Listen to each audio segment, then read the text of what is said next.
이를 깨달아 세상의 어떤 것에도 묶이지 않고 오로지 하나님과 생명에 묶이는 삶을 선택한 신천 아름다운의 모든 성도들을 주의 이름으로 축복합니다. 하늘과 땅의 권세를 가지신 주님의 능력이 하나님 저들 가운데 이미 있음을 선언합니다. 그 복이 저들 삶 속에 누려지게 하시고 저들을 통하여 수많은 영혼들을 살리고 키우고 보내는 역사가 있게 하여 주시옵소서. 저들에게 넘치는 복을 허락하시사 주고 또 주어도 하나님 부족함이 없도록 인도하실 것을 믿습니다. 예수님의 이름으로 기도했습니다. 아멘.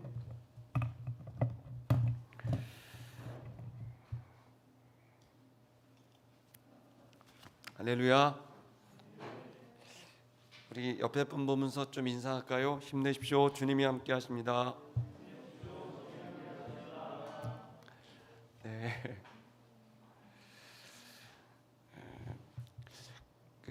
오늘 본문의 말씀을 여러분이 읽으셨는데요. 이 본문의 말씀을 보시면 소경이 나옵니다. 태어날 때부터 소경된 사람.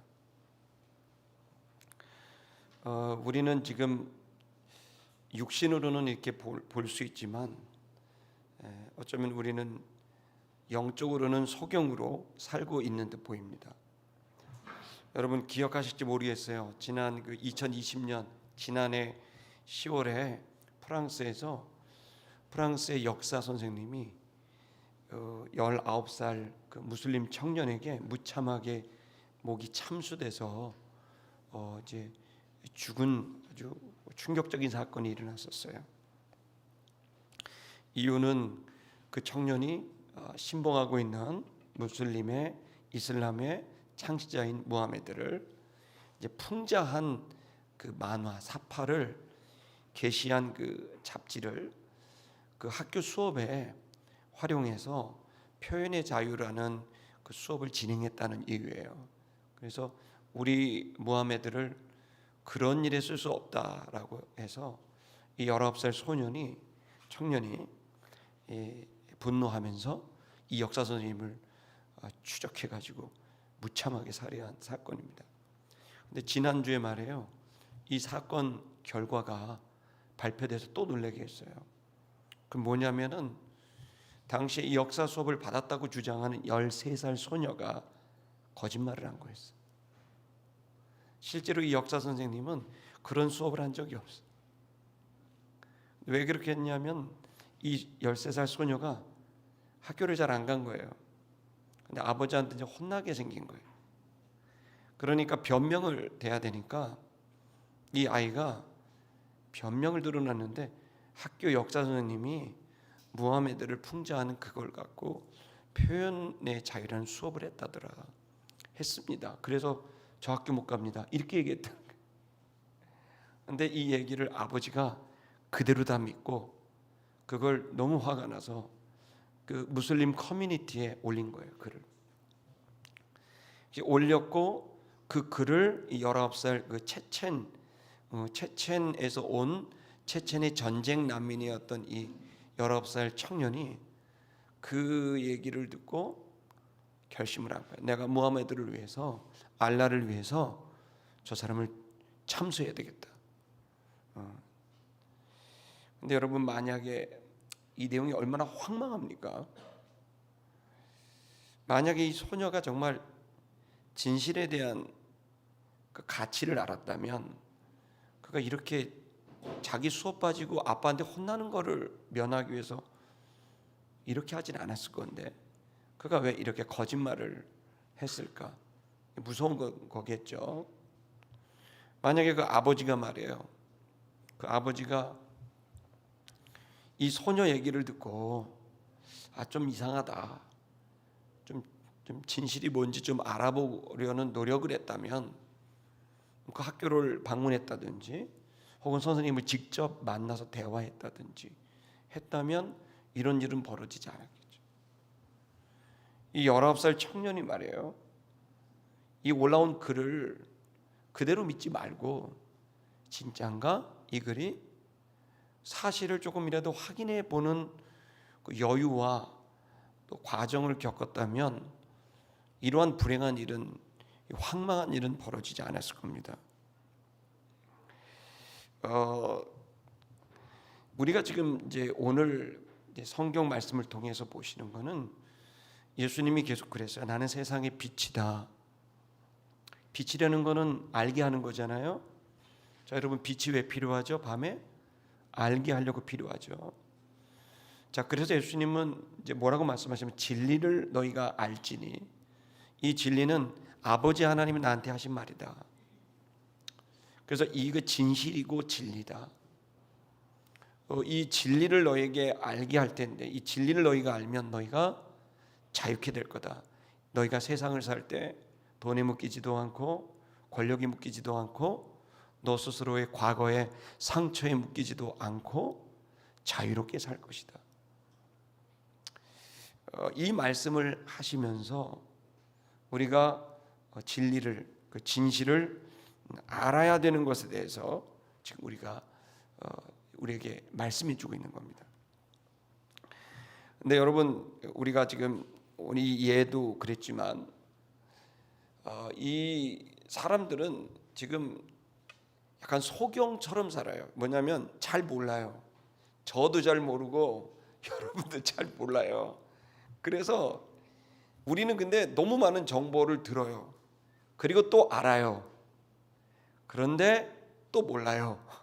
무슨 얘기냐면 너무 많은 정보를 알지만 그러나 그 정보를 우리는 사실 그대로 받아들이기가 어렵게도 되고, 특히 우리가 가지고 있는 우리의 오래전부터 갖고 있는 고정관념들이 있어요. 이 고정관념들이 있고 또한 그 고정관념과 함께 또 관념이 있을 뿐만 아니라 이제 우리의 어떤 마음이라는 쪽에서 어떤 직관적으로 볼 때는 관념이라는 게 생기게 되고, 또 우리의 생각과 어떤 사고라는 차원에서는 또 우리가 견해라는 게 이제 생기게 됩니다.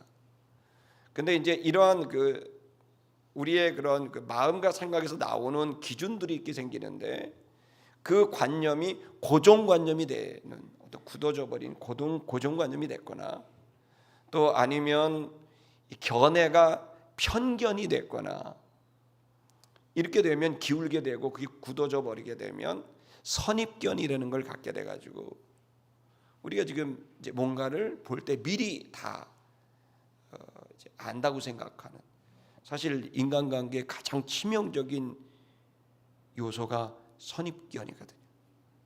내가 안다고 생각하는 게 모든 관계를 깨요.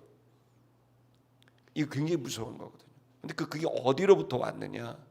이 고정관념이나 편견이나 선입관 같은 것들은 인간이 이제 죄로부터 왔다는 게 성경에 우리에게 가르쳐주는 진실입니다. 그건 이 모든 것들이 바로 하나님과의 단절. 그래서 하나님이 없는 나 스스로가 판단의 주체자가 되고, 또 나 스스로가 또 내가 판단의 기준이 되는, 그러니까 내가 중심이 되고 내가 기준이 되고 또 내가 판단하는, 이 형태가 정확하게 하나님이 존재하는 방식인데, 이 존재하는 방식을 인간이 취하게 됨으로 인해서 하나님의 의견이 필요 없는 나도 의견을 갖게 되고, 나도 판단하게 되고, 또 나도 견해를 갖게 되고, 나도 관념을 갖게 되고, 나도 생각을 갖게 되는 거죠. 의견을 갖게 되는 거죠. 그러다 보니까 하나님의 의견이 필요 없이도 나는 안다고 생각하는 거죠. 여러분, 길을 잃어버리는 특징이 뭡니까? 길을 잃어버릴 때 모른다고 생각하면 차라리 길을 방황하지는 않습니다. 운전해 보시는 분은 알아요. 내가 길을 안다고 생각하면 방황해요. 이거기잖아. 여기 아니네. 여기였는데 아니네. 근데 길을 안 잊어버린 사람들, 방황하는 사람들은요, 모른다고 하는 사람 물어봐요. 그리고 내비녀를 신뢰하죠. 근데 내가 안다고 생각하는 그것이 우리를 더 혼란에 빠지게 해요. 자, 이것의 근원은 우리가 진실을 안다고 생각하는 고정관념, 그리고 이런 편견들이 있다는 거예요.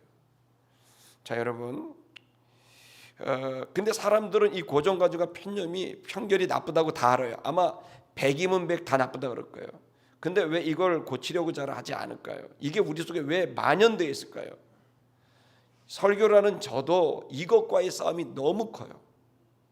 왜냐하면 나에게 어떤 경험들이 되어 왔고 그 경험들이나 또 그리고 주변에서 오는 그 정보들이 저에게 어떠한 관념을 갖게 해요.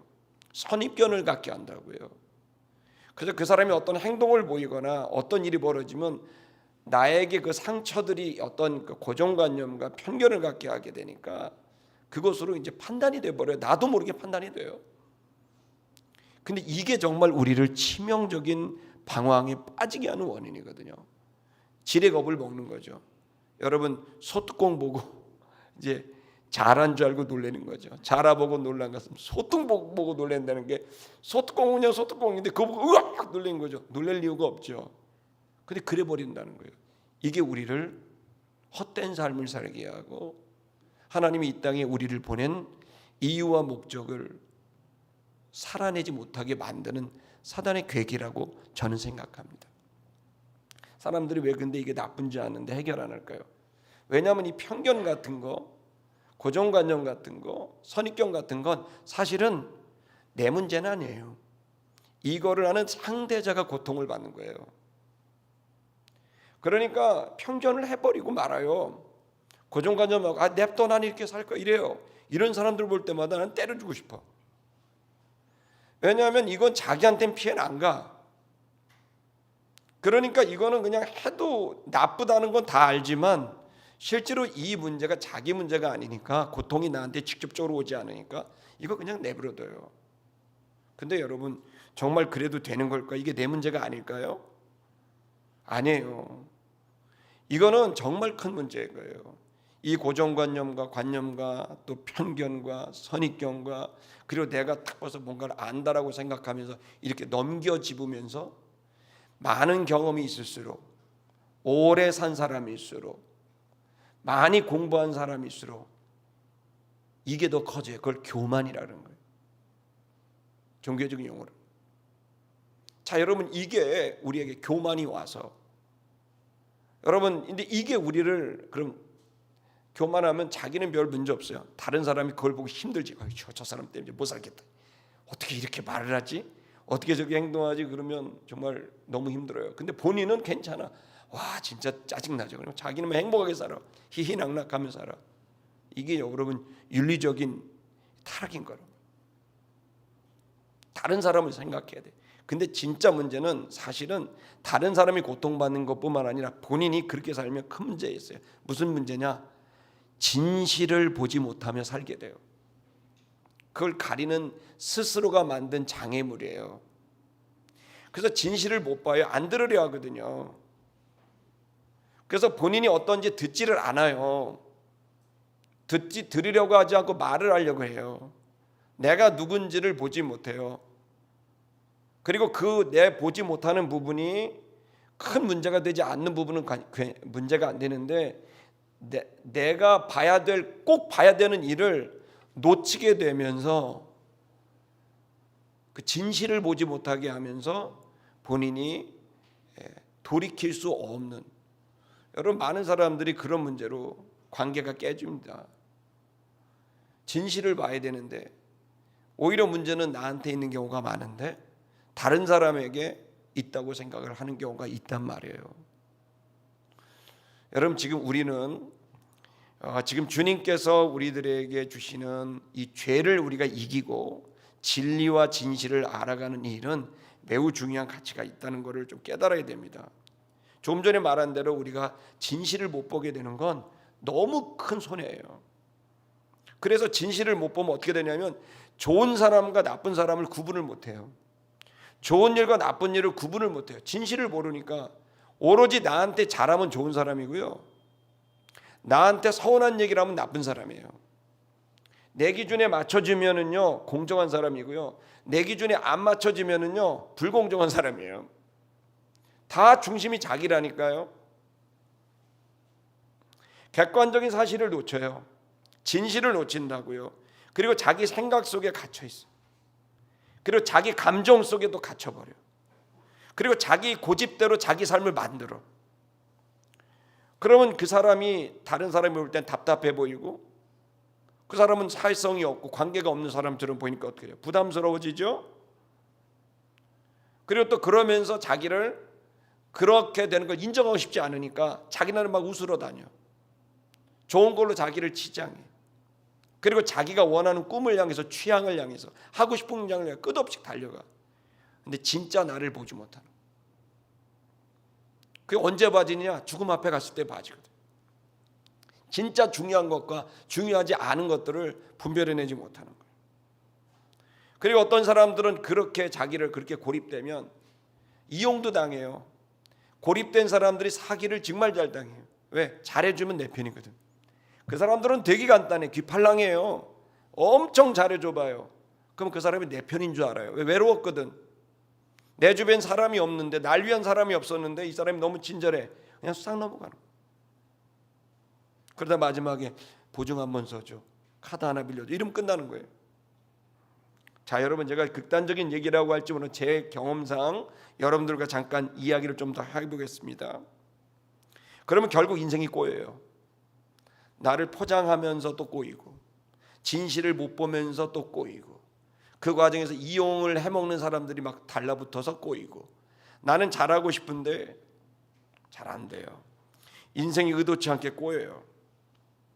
더 중요한 거는 뭐냐면은, 하나님은 항상 모든 사람에게 병행해서 주세요. 뭐를요? 곤고한 일과 그리고 우리 마음이 즐거운 일을 병행해서 줘요. 근데 사람들은 고정관념에 빠져버리고 편견에 빠지고 선입견에 빠지면은 나는 지금 지옥이라고만 말해요. 근데 여러분, 분명히 살아있는 모든 사람은 하나님은 곤고한 일과 형통한 일을 병행해서 주십니다. 아무리 지옥 같아도 살 희망을 주는 거예요. 여러분도 그렇겠지만 저도 여러 차례 삶을 이제 그만 살았으면 좋겠다, 이렇게 고통스러울 때가 있잖아요.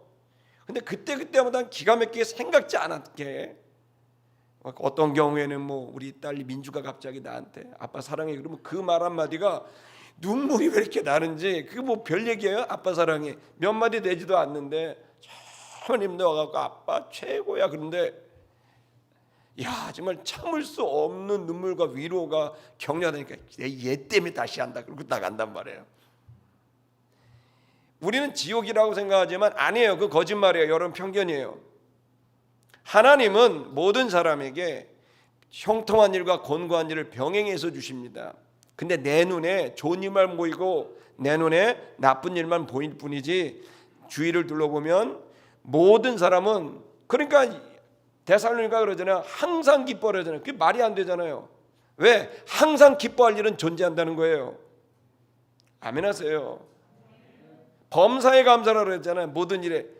여러분, 모든 일 중에 반드시 감사할 일은 있다는 거예요. 이걸 못 봐요. 편견에 빠지고 마음이 어려워지고 죄에 빠지고 자기 안에 갇히고 생각에 갇히고 못 봐요.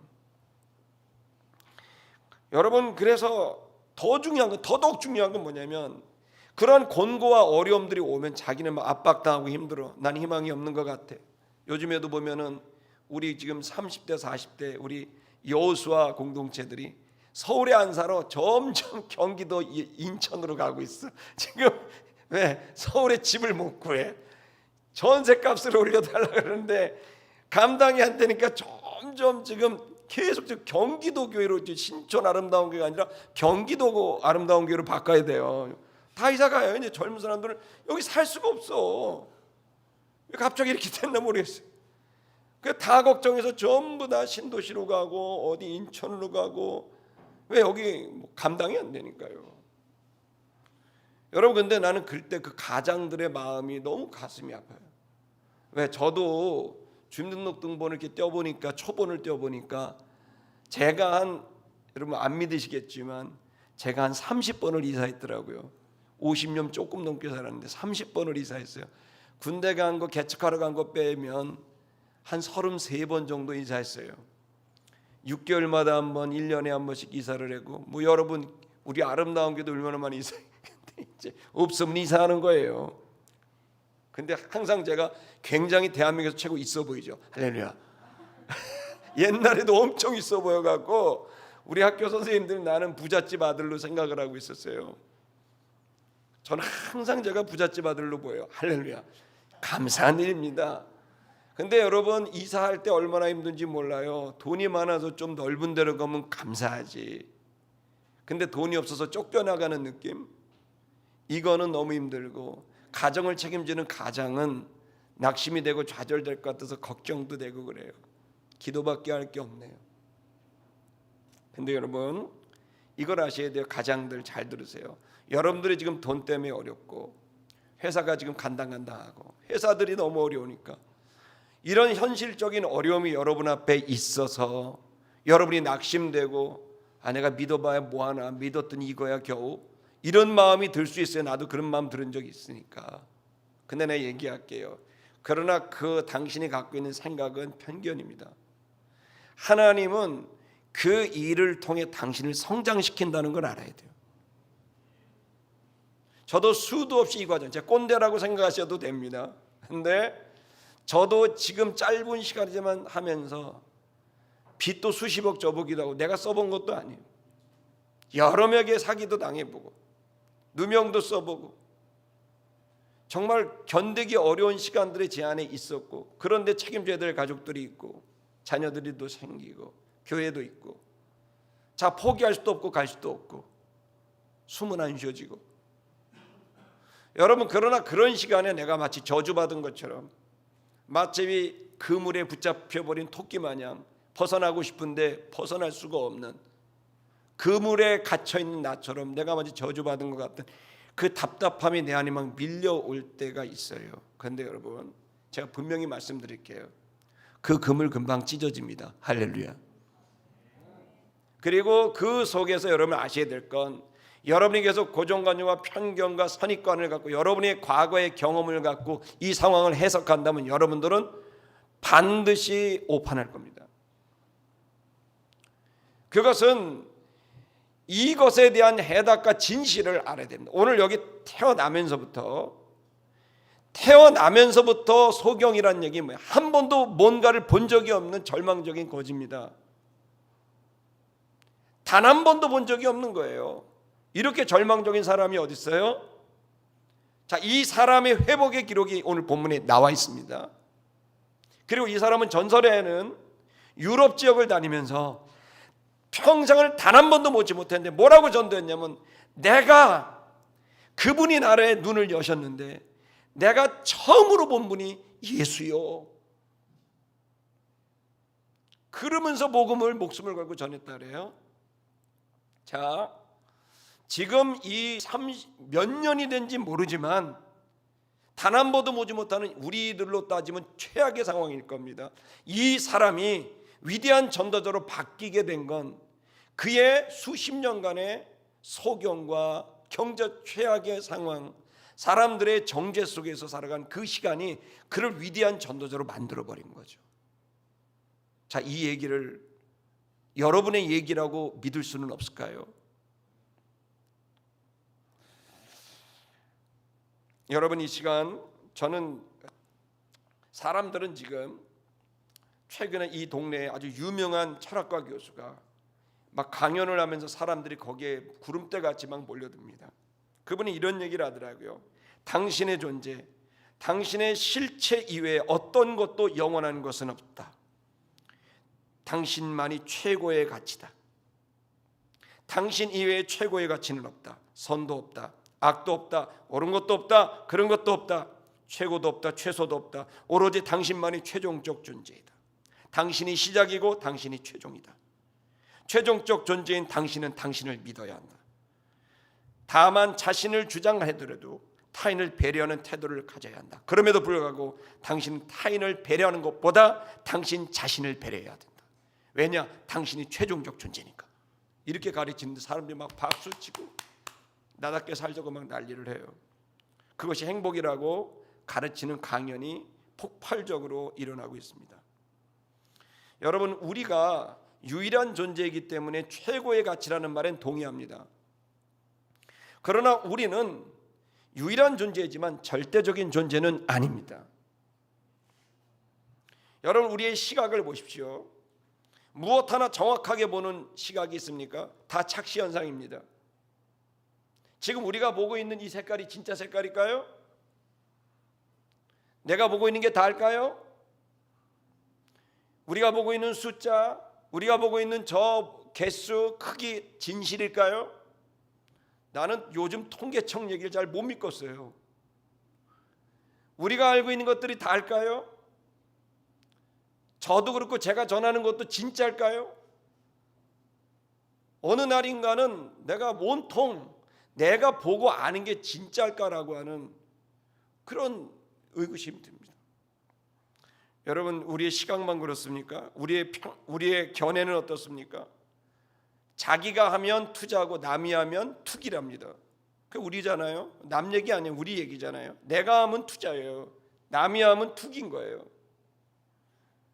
우리의 관념은 어때요? 내가 하면 로맨스고, 그런 말이 있어. 청년들은 모르지만 내가 하면 로맨스고 남이 하면 바람이라는 거야. 이게 인간의 연약한 모습이에요. 이런 인간이 최종적인 모든 걸 결정할 수 있는 진실을 보는 그 존재라고 한다는 것은 그 철학가 교수에게 절대 동의할 수 없다. 인간은 생각보다 이기적이고 천박하고 부족하다. 여러분, 지금 우리는 세상 살기가 어려워지고 성도들조차 낙심을 합니다. 그러면 이 시간이 오래되면 우울해집니다. 그리고 성공한 것이 아닌 실패한 것이 오래되면 상대적으로 박탈감을 느끼게 되면 마음이 완전히 요즘 말대로 쫄립니다. 그러면 우리 의식이, 관념이 여러분 진실에 다가서지 못하게 하는 의식으로 가득 채워집니다. 마치 우물 안에 돌덩이가 들어가서 정작 그 우물을 퍼내야 되는데 돌덩이 때문에 우물 안에 물을 기를 수 없는 것처럼 우리의 인격이라는 우물에 이러한 잘못된 의식과 편견과 고정관념과 선입관과 패배주의와 이런 것들이, 의심과 반역, 이런 것들이, 무지와 이런 것들이 가득 차면 절대로 진실이라는, 진리라는 우리를 자유케 하는 그 물을 얻을 수 없게 되는 거예요. 자, 여러분, 무서운 겁니다. 그래서 지금 저와 여러분들은 교회를 나왔어도 교회 나오면 무조건 되는 게 아니에요. 저와 여러분이 변해야 됩니다. 뭐가 변해야 될까요? 눈이 바뀌어야 됩니다. 눈이 바뀌어서 보는 게 달라져야 돼요. 이 본문이 바로 그겁니다. 나는 세상의 빛이다라고 하는 이 선언, 여기로부터 시작됩니다. 가늠하다 잡힌 여자를 회복하시는 사건과 함께 나면서부터 소경된 자를 회복하시는 사건으로 이어지게 됩니다. 결국 빛이라는 건 알게 하는 거예요. 알아야 갈 수 있어요.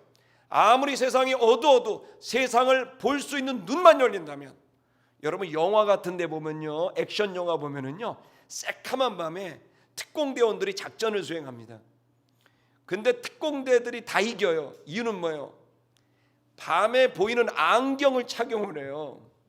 그러니까 이 게임이 안 되는 거야. 우리는 어디가 지르는데 탁 피해 다니는 거예요. 이 안경이 있으니까 말이에요, 깜깜해도 다 보여. 당연히. 그러니 여러분, 밤이라 무서운 게, 어둠이 무서운 게 아니라 모르기 때문에 무서운 거거든. 밤이기 깜깜하기 때문에 두려운 게 아니라 모르기 때문에 두려운 거거든. 결국에는 볼 수 있다면 그러면 두려울 이유도 없고 낙심할 이유도 없고, 우리 인생을 한 번밖에 없는 제한적인 인생을 아주 잘 살아갈 수 있는 기회가 있다. 그래서 우리는 눈이 열려야 됩니다. 1절을 보십시다. 자, 눈 연 얘기입니다. 1절, 예수께서 길을 가실 때 나면서부터 소경된 자를 봤습니다. 자, 보십시오. 여기에서 중요한 단어는 길 가실 때라는 분사입니다. 여기에 파라고라고 하는 이 분사는 특별한 단어인데 그냥 간다는 뜻이 아니라 정확한 의도를 갖고 목적지에 간다는 뜻입니다. 의도를 갖고 간다. 이게 파라고의 핵심입니다. 자, 그러면 여러분, 예수님이 길을 가다 우연히 그 소경에게 간 게 아니라는 거죠. 예수님이 의도를 갖고 소경에게 갔던 거예요. 어쩌면 예수님은 제자들을 데리고 우연을 가장해서 소경에게로 찾아간 거죠. 왜 찾아갔을까요? 2절을 보겠습니다. 그 사람은 나면서부터 소경된 사람입니다. 자, 나면서부터 소경됐다는 건 너무 불행한 일이죠. 자, 그러니까 사람들이 이제 제자들이 의아해한 겁니다. 이 소경에게 예수님이 가니까. 그러니까 제자들이 뭐 자기의 종교적인 열심을 보내려고 그러는 건지 또 아니면 무슨 호기심을 자극하려는지 모르지만 질문을 던집니다. 제자들이 말합니다. 라삐어, 여기 보면 주여라고 안 하고 라삐어라고 부릅니다. 자, 이 사람들이 지금 왔다 갔다 하는 거예요. 제자들이 어느 날은 주여고 어떤 날은 라삐입니다. 그러니까 여러분 이해합니다. 할렐루야. 어느 날은 믿음이 좋고 어느 날은 믿음이 없고 어느 날은 라삐고 어떨 때는 주님이고 왔다 갔다 하는 거 인정합니다. 그러나 여러분, 이 속에서 이들이 가지고 있는, 왜 라삐어라고 했느냐, 이거는 가르쳐주는 사람이에요. 이들이 어떤 지식을 배웠고 그 지식이 그들에게 고정관념을 갖게 했고 편견을 갖게 했고 선입관을 갖게 한 거죠. 그게 뭡니까? 여기 나옵니다. 얘들은 뭐라 그러냐면 누구 죄 때문에 저렇게 됐습니까? 저 사람 죄입니까? 부모님 죄입니까? 그걸 물어보는 거예요. 자, 이들은 그냥 고정관념이 된 거예요. 자, 저 사람이 불행을 당한 건 죄 때문이다. 누구 죄? 본인 죄 아니면 부모 죄. 둘 중에 하나라는 거죠. 여러분, 이게 이제 우리들이 가지고 있는 문제입니다. 지금도 교회 안에서도 무슨 일이 딱 되면 그냥 자기가 판단이 들어요. 이건 이것 때문이야, 뭐 때문이야, 이렇게 돼버리는 거예요. 자, 여러분, 이것이 여러분을 진실에까지 이르지 못하게 하고 여러분들이 이 땅에 온 이유와 목적을 살지 못하도록 만드는 교묘한 장애물이라는 걸 아셔야 됩니다. 그 장애물은 여러분 스스로 놓은 겁니다. 그것이 여러분이 의도했던 의도하지 않았던 그것이 있다는 걸 인지하고 신앙생활을 하셔야 됩니다. 좀 더 보겠습니다. 자, 그렇게 했습니다. 그랬더니 그 다음 구절. 자, 이 사람이 된 게 넘겨주세요. 그 다음에 3절, 예수께서 말했습니다. 이 사람이 난 거는 그 사람의 죄나 그 사람의 부모 때문이 아니다. 내가 너에게 진실을 말해줄게. 넘겨주세요. 진실은 뭐냐? 하나님이 하시는 일을 그에게 나타내려고 그가 소경이 된 거다. 전혀 다른 소식입니다. 그들은 모든, 아마 이스라엘의 이 소경을 하는 모든 사람들은 똑같이 생각했을 거예요. 누구 죄 때문에 저렇게 아이고 고생한다. 자, 누구 죄 때문에 팔자가 세네. 부모가 잘못 살았나, 지가 잘못 살았나, 그렇게 생각할 거예요. 지금도 여러분도 혹시 여러분에게 크고 작은 일이 생길 때, 여러분이 견디기 어려운 일이 생길 때 어떻게 해요? 내가 뭘 잘못했나? 이게 엄마 잘못인가? 부모를 잘못 만났나? 저 사람 잘못 만났네. 저 사람, 뭐 별의별 생각들을 합니다. 자, 그 생각하는 거 인정. 그러나 진실인가 아닌가는 동의하기 어려워요. 여러분은 생각날 수 있지만 그 생각이 나오게 된 근거는 여러분 자신의 경험들이었고 여러분의 지식들이었고 누군가 들려준 소식들이었을 겁니다. 여러분, 그런데 거기서 여러분이 판단이 될 수 있으나 본문을 보십시오. 예수님은 전혀 다른 얘기를 합니다.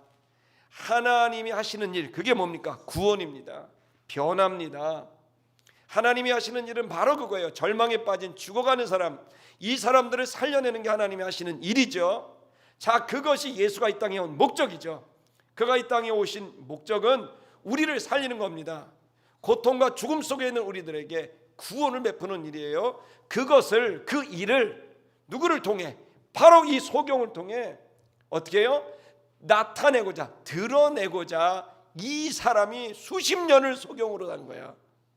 온 인류를 향해 하나님이 어떤 일을 행할 것인가를 말이 아닌 그 모습을 보여주기 위해서 이 소경은 본인도 몰랐고 누구도 몰랐지만 하나님은 이 소경을 선택했고 수십 년간의 시간을 고통 속에 있었으나 이것이 바로 하나님의 영광을 드러내는 일을 위해서 그가 예비된 주의 종이야. 놀라운 얘기인 거죠. 진실을 듣게 된 거예요. 제일 놀랄 사람이 누구였을까요? 이 얘기를 들었을 때 제일 놀랄 사람 소경이었을 거예요. 소경 자신이, 내가? 제가요? 이 그지가요? 나 거지인데 저 앞도 못 보는데 제가 하나님이 하시는 일을 나타내는 사람이라고요? 본인은 꿈에도 못 꾸고. 여러분, 제일 놀랄 사람이 본인이었을 거예요. 본인도 본인에 대한 편견을 갖고 있었고, 본인도 본인에 대한 고정관념을 갖고 있었던 거예요.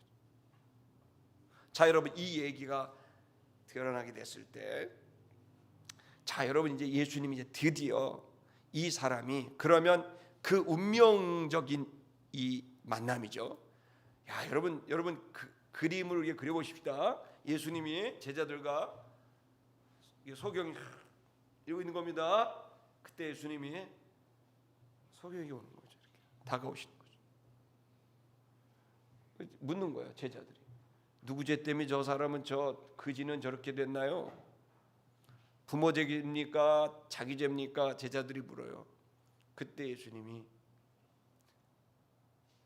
하나님이 하시는 구원을 위해서, 바로 이 사람을 통해 드러나기 위해서 이 사람이 고통의 시간을 보낸 거다.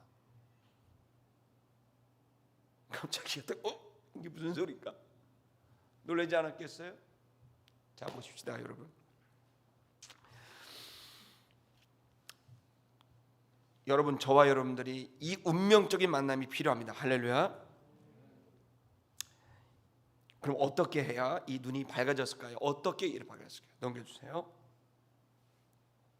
그것은 첫째는 하나님이, 우리가 이제 이런 믿음을 좀 가질 필요가 있습니다. 하나님이 이제 이 소경에게는 그런 일이 없었지만 오늘 우리들은 이 사실을 알았기 때문에 하나님이 소경을 나면서부터 소경된 자를 통해 하나님이 하시는 일을 행하셨던 것처럼 나에게도 그 일을 행하실 수 있다는 믿음을 가져야 됩니다. 그리고 기도를 해야 됩니다. 하나님, 소경을 변화시켜 당신의 일을 하셨지 않습니까?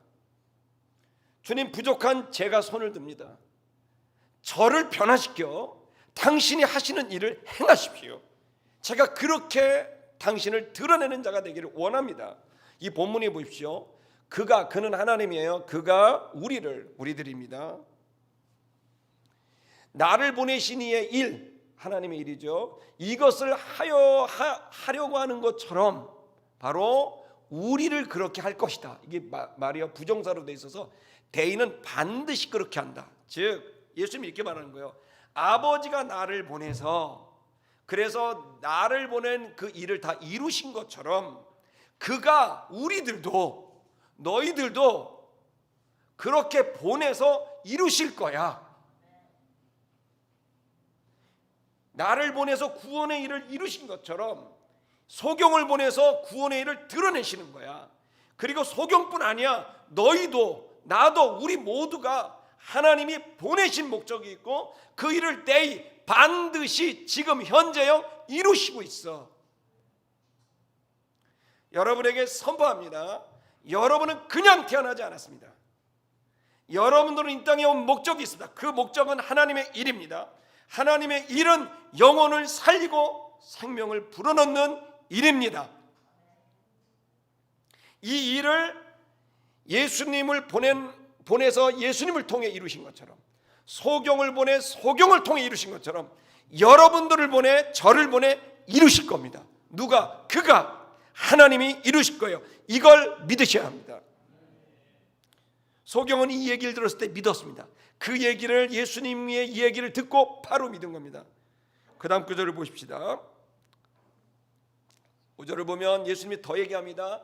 지금은 때가 낮이다. 그러나 밤이 올 것이다. 그때가 되면, 밤이 오면 누구도 일을 못할 것이다. 그때는. 자, 무슨 얘기입니까? 일을 할 수 있는 시간도 정해져 있다는 거예요. 무한정 기다려주지 않아요. 청년 여러분 잘 들으세요.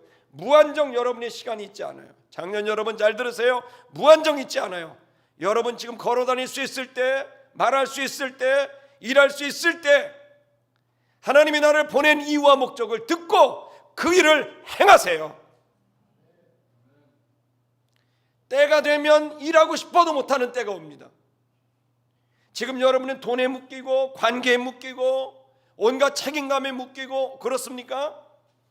그걸 제가 부정하지 않아요. 그러나 여러분, 그런 상황 속에서라도 우리는 주님의 진실을 듣고 진리를 들을 때, 그 진리와 진실을 알게 됐을 때 모든 묶임이 더 이상 의미가 없다는 걸 알게 될 거예요. 진리가, 진실이 저와 여러분을 자유케 합니다. 근데 내 노력으로 하려고 그러고 종교적 열심으로 하려고 그러면 안 돼요. 다 묶여요. 그러니 여러분, 반드시 주님이 행하신다는 믿음을 갖고 주님께로 가셔야 합니다. 다음 구절 보겠습니다. 6절. 이 말씀을 하시고 그 다음 어떻게 합니까? 예수님이 땅에다 침을 뱉었습니다. 벌금 내지 않습니다. 그땐 침을 뱉었습니다. 그 다음에 침으로 진흙을 만들었습니다. 자, 그 다음 어떻게 합니까? 넘겨주세요. 진흙으로 눈에 발랐습니다. 자, 두 번째 뭡니까? 이 소경은 주님을 만났고 주님이 찾아오셨고, 자, 그 주님이 오셔서 한 일은 그 침을 뱉어서 그 진흙을 그의 눈에다 바르는 행위예요. 굳이 왜 이 일을 했을까요? 보여주기 위한 거예요. 드러내신다고 아까 말씀했잖아요. 나타낸다고 했잖아요. 주님이 어떻게 하세요? 직접 그 환부에 손을 대시고 만지시고 회복하고 치유하시는 거예요. 여러분, 두 번째, 우리가 주님이 나를 쓰실 것이고 내가 그래서 주님께로 가야 된다는 첫 번째 주님과의 만남이 중요하다면, 두 번째는 뭐냐? 주님이 나의 생각과 모든 관점을 바꾸시도록 내어드려야 돼요. 하나님 앞에 뭔 일을 하고 뭔가를 말하고, 어떤 경우에 보면 저 사람 절대 하기 어려운 사람이야. 조금만 누가 박수해주면 교만하게 끄지없는 사람들이 있어. 그렇게 되면 안 되는 사람들이 지금 일하러 나가면 안 돼요.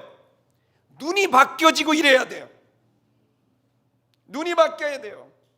그 눈이 바뀌지 않으면 그는 오히려 더 위험한 또 다른 자기 안에서 관념 속에, 의식 속에 묶이게 돼요. 아름다운 교회 성도 여러분, 주님은 저와 여러분의 모든 시선을 치유하실 겁니다. 그러려면 치유될 수 있는 방법은 진리로, 은혜로, 주님의 손길로 내가 치유될 수 있도록 시간을 보내야 돼요. 여러분, 하다못해 몸이 아프면 어디 마사지샵에 가서 2시간 3시간, 몸이 아프면 내과에 가서 닌게를 2시간 3시간 맞지 않습니까? 영적 위기가 왔는데 생각이 고정관념에 잡히고 내가 내 인생이 꼬였고 생각이 꼬이고 도대체 모르겠다면, 그러면 주님 앞에 가서 이 생각을 조정해달라고, 이 감정을 조정해달라고 맡겨야지요. 그래서 우리의 연약한 부위에 주님이 손을 대는 순간 그때부터 역사는 시작되는 거예요. 아름다운 게 성도 여러분, 주님 앞에 가셔야 돼요. 골방을 가세요. 이곳 예배당으로 오세요. 여러분이 어디 있든 여러분 주님 앞에 가셔서 내어드려야 돼요. 세 번째 어떻게 해야 될까요? 넘겨주세요. 마지막 7절. 예수님께서 말했습니다. 너는 가서 실로암 연못에 씻어라. 그리고 어떻게 해라? 그렇게 말을 했습니다. 그랬더니 어떻게 돼요? 그것을 번역하면 보내심을 받았다 입니다. 그랬더니 그가, 소경이 갔습니다. 씻었습니다. 밝은 눈으로 돌아왔습니다. 자, 할렐루야. 저는 이게 소경이요, 시각장애인이 아니라 여기 언어장애인 같아요. 말을 한마디도 안 해요. 나 이거 보면서 뭐 말을 좀 해야 돼. 예라는 거 해야 될 거 아니야. 뭐냐면 그냥 말을 안 하고 그냥 전적으로 그냥 순종하는 거예요. 가라 그러면 가고, 씻으라 그러면 씻고, 오라 그러면 온 거예요. 그가 했더니 어떻게 됐어요? 그 과정에서 눈이 밝아져 버린 거예요. 아름다운 게 성도 여러분, 지금 우리는 주님께서 주시는 그 말씀이 있을 거예요. 많이 안 할 수도 있어요. 아주 작은 말씀일 수 있어요. 근데 그 작은 말씀을 순종하는 여러분 태도와 자세를 가지셔야 돼요. 듣기만 하면 안 돼요. 절대 성장이 일어나고 기적이 안 일어나고 변화가 안 일어나요. 대가를 지불하세요. 몫을 줘야 돼요. 여러분 보십시오. 저희 아름다운 교회가 사회공헌 활동을 많이 하는데 주로 사단법인 한국근로청소년 능력개발원 한청원 이름으로 합니다. 여러분의 후원이 감사하고 여러분의 동력이 감사합니다. 계속해서 청소년들, 어려운 청소년들 돕는 일들을 하고 있습니다. 근데 이게 한청원이, 제가 현재 이제 뭐 어떻게 하다가 아무도 안 한다고 제가 이사장을 하고 있는데 혼자 다 하고 있어요. 네. 하고 있는데 참 이게 나가는 돈밖에 없어요. 근데 어쨌든 감사하면서 하죠. 근데 이거의 원래 그 전신이 뭐냐면 그루터기 선교회입니다. 그루터기 들어보셨는 분은 있을지 몰라요. 거기에 그루터기 선교회가 70년대 초반 71년 2년 3년 이때에 시작이 됐는데, 이 그루터기 선교회가 어디서 시작됐냐면 조 목사님이라는 분이 은혜를 받은 거예요. 근데 너무 집이 가난해. 서울에 올라왔어. 형제들이 그냥 요만한 방에 6명 자고 막 이렇게 자는 거예요. 근데 돈을 벌어야 되는데 없으니까 청계천에 가갖고 미싱도 하고 도장 파는 것도 하고 등짐도 지고 뭐 잡무를 하는 거죠. 그러면서 막 일을 하고, 그러면서 본인은 꿈이 있으니까 신학교를 다닌 거예요. 근데 다니다가 기도를 한다는 감동을 준 거예요. 뭐냐? 어느 날 자기처럼 자기가 너무너무 힘든 거야. 맏형인데 동생들 다 가난한 애들 저기 다 있는데 그거 감당하려니까 돈 벌기도 너무 힘들고, 자기는 근데 공부는 너무 하고 싶은데 안 되고, 막 그냥 몸이 어렵고 힘드니까 낙심이 되는데, 그러다 하나님께 기도하는데 갑자기 하나님이 나처럼 힘들고 어려운 근로 청소년들, 초등학교 졸업, 국민학교 졸업해 갖고 와서 집에서 뒷바라지를 못 해주니까 와갖고 와서 미싱하고 칠밥 듣고 뭐 이런 청소년 애들을 본 거예요. 근데 하나님이 감동을 준 건 그 사람들을 위로하라고 감동을 준 거예요. 그래갖고 이 사람이 일을 해갖고 자기 벌어먹기도 어려운데 등사기를 산 거야. 등사기 아세요? 등사기는 뭐냐면요 이런 종이에다가 펜을 이렇게 쓰면 뒤에 구멍이 뚫려. 그럼 구멍이 뚫리면 그걸 놓고 잉크를 롤로 해갖고 종이를 놓고 이렇게 쓱싹 하면 여기가 어떻게 되면 이제 종이가 나오는 거야. 인쇄물이 나오는 거야. 인쇄기를 하는 거야. 이거를 자기 돈으로 해갖고, 돈이 없어서 조그만 A4 반장짜리를 만들어서 거기다가 이 근로 청소년들이 희망을 잃어버리면 안 될 것 같아서 어떤 날은 아침 식사 그걸 만들어 갖고 쪽지를 주기로 한 거야. 한 청원이 쪽지 주는 사업을 시작한 거예요. 근로 청소년들에게 오늘 아침은 식사를 하셨습니까? 여러분에게는 희망이 있습니다. 꿈을 포기하지 마세요. 우리는 그루터기처럼 다 잘려나가도 그루터기엔 다시 싹이 나서 새로운 나무가 자라지 않습니까? 희망을 잃지 마세요. 이런 글을 날마다 적어. 돈이 없으면 못 만들고 돈이 있으면 또 만들고, 그래서 서울역에서부터 시작을 해갖고 동대문역까지 걸어가면서 만나게 되는 그렇게 어려워 보이는 청소년마다 쪽지 하나씩 주는 거예요. 밑에다가 연락처 하나 해갖고 그렇게 하고요. 그 시작을 한 거예요.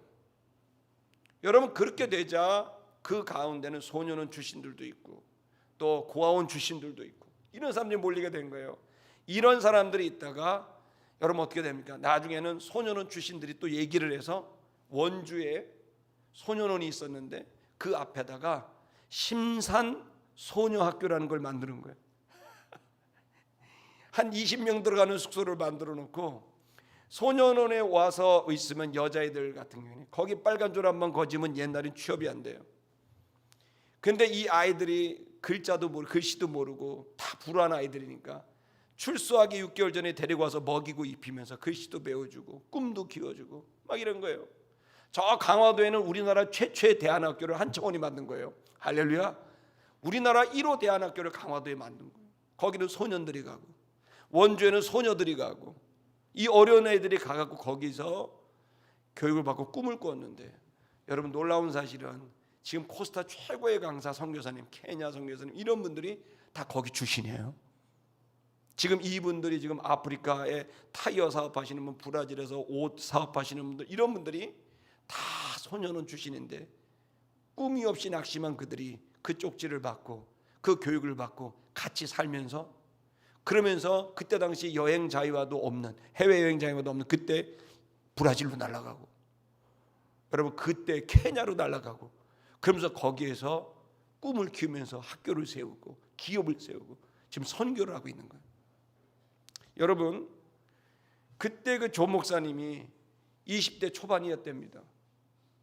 그때 자기가 자기 먹을 거 생각하고 자기 생활 생각했다면 여러분 이 일이 시작되지 않았겠죠.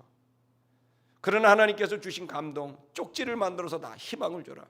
이걸 시작했더니 이런 엄청난 일이 벌어지게 된 거 아닙니까? 아름다운 성도 여러분, 여러분이 순종하는 그것 하나가 별거 아니라고 생각한다면 여러분 편견입니다. 고정관념입니다. 선입견입니다. 작은 말씀의 순종이면서 그 말씀이 위대하기 때문에 그 순종도 위대한 거예요. 씨앗은 작아 보여도 씨앗 하나가 30배, 60배, 100배 결실을 맺게 되는 거예요. 언제나 역사는, 언제나 이 모든 일들은 작은 것으로 시작하는데 그 씨앗이 하늘에서 떨어졌다면 그것은 분명한 가치가 있다고 보는 거예요. 아름다운 성도 여러분, 이번 주간 주님 찾아가셔야 돼요. 여러분, 다음 주는 고난주간입니다. 주님 찾아가셔야 돼요. 주님 찾아가시고, 그리고 여러분 그 속에서 주님을 머물면서 주님, 제 눈을 바꿔달라고 기도해야 돼요. 심장을 바꿔달라고 기도해야 돼요.